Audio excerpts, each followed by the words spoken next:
Hey guys, welcome back to Tesla Ripple. So today's going to be a super fun episode. It's going to be focused on Rick Perry. If you're not familiar with him, he's one of the best people that Donald Trump always gets for his cabinet positions. Rick Perry, if you're not familiar with him, he ran for president and he is a complete idiot. Let's take a look at who Rick Perry is. It's three agencies of government when I get there that are gone. Commerce, education, and the, what's the third one there? Let's see. Five. Okay. So commerce, education, and EPA? EPA. There you go. No, again. Let's talk deposition. Seriously? Is EPA the one you were talking about? Or? No, sir. No, sir. We were talking about the agencies of government. EPA needs to be rebuilt. There's no doubt about that. But you can't name the third one? The third agency of government, yeah. I would do away with the education, commerce, and let's see. I can't. The third one I can't. Sorry. I had to make today's episode about Rick Perry. I'll get to that in a minute. But today I received my new shirt. That's right, I got this from EcoWare, and they have all their products carbon neutral. So from the time that you order it, they make it, they deliver it, all of that is carbon neutral. They planted trees to make it so that that price is priced in and it's carbon neutral. So thank you, EcoWare, for my new shirt. My new truck will be a Cybertruck. And yes, this is going to be my new filming shirt. This video is directly about Rick Perry, who now you've seen who he is. Let's talk about who he is now. Just a talking head, that's all he is. But I'm going to show you the things that he's talking about and why it's destructive to us and our community and our society. Let's get to it.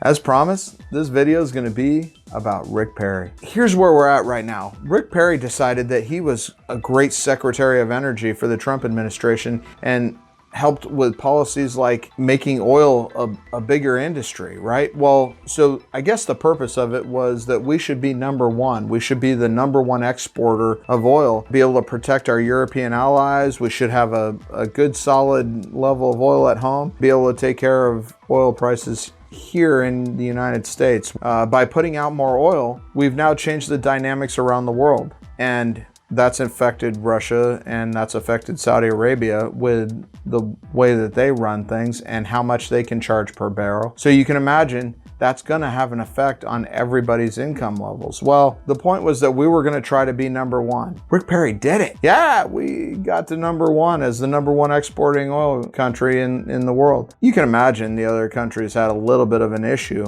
And of course, we're seeing that now. We're in an incredible market decline for oil.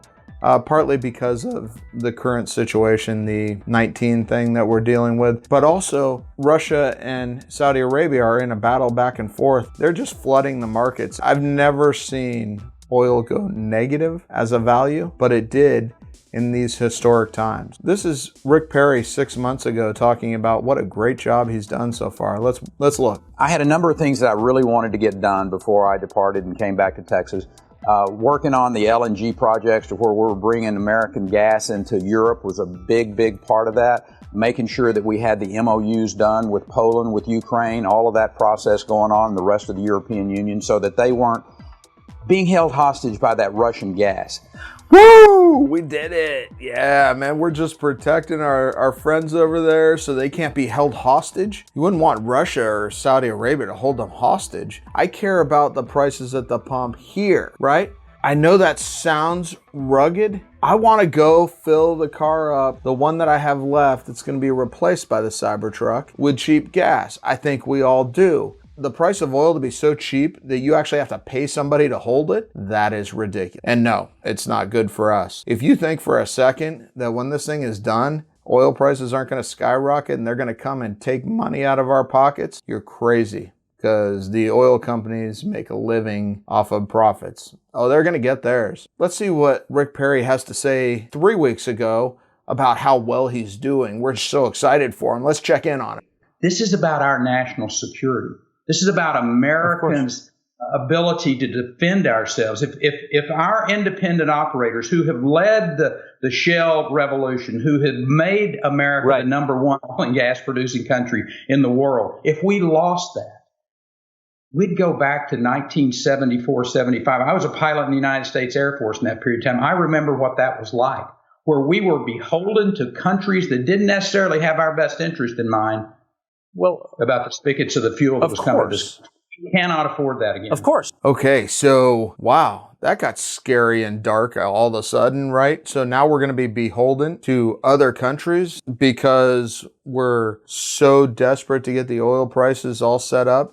You're going to watch this happen, and it's going to get a little bit weird, I think. But this is the time when we get to think about how we could potentially move forward. And what my suggestion for everybody is that maybe we look more forward to a world that looks like this, where when I have a complaint about my electric company deciding to raise their rates, I just call them and be like, what the See, if we keep doing the oil-based thing, then we can't just call our local electric company. We have to go to the next country over and be like, what the and then they say it back, and then we get into a war, super bad things happen. Why don't we go a different way?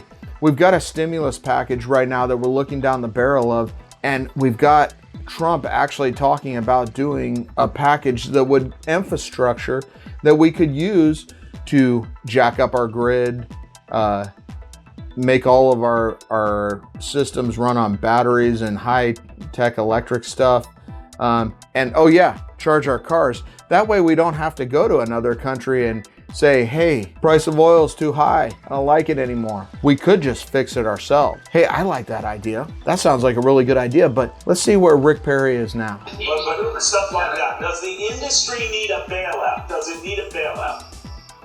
Listen, is the national security of America deserve the support of this country? I would suggest yes, sir. Whether it's the building of warplanes or whether it's supporting our soldiers, if you don't have an energy industry, Neil, to support the military complex out there, then you know who's going to control that, and it may be countries that don't necessarily have our interest in mind. No, I understand where you're coming from, Governor. I understand where you're coming from, but I've heard the same from airline industry CEOs, from hospitality CEOs, from hospital CEOs, all of whom can make a justifiable claim that they need money from Uncle Sam, but there's really no money there, right? I don't disagree that all of those are very important, but the point is, what's the most important natural resource in this country? I will suggest to you, as an individual who has served in this country, that if you don't have the fuel, think about why we won World War II. It was because we had the natural resources to be able to deliver the fuel to be able to win the war. If you don't have that going forward, if we allow ourselves to get in a position of where the oil and gas industry fails and we have to rely upon Russia and Saudi Arabia and maybe a few other countries, that's not a good future. That's not a good future? You're taking the words out of my mouth. Hey, this is our chance to change things. And if you care about the climate, that is awesome. I'm all about that. I super appreciate that. If you care about the money that's going to be taken out of your pockets by Exxon and Chevron and whatever other Ron there is out there that's going to take your money, I guarantee when this is over with, they're going to get their money and it's going to come off our back. So if you enjoy this super cheap gas, that's great, enjoy it. Because when it comes back, why is it costing so much? Well, it's costing so much because their CEOs have to make a ton of money. So this is our chance. We can make a difference here. He started off by saying, hey, we're gonna be number one and crush everybody else. Hey, look, we crushed everybody else. And uh-oh, it might not be working out so well. And a historic collapse in oil prices. This might not be very good. So it's not, we will always need oil. We're not looking to put any of our good oil workers out of work. This is going to be a transition, and we will always need oil. There's always causes for that, and we'll continue to use it for petroleum products, plastics, all of those kind of things. But we can spare our air and make a better place for us and for our children and for those little animals that are just running all over the place. You've got animals in different countries that are making babies that haven't made babies in like 10 years because they're like, hey, I can breathe, so I can do my thing.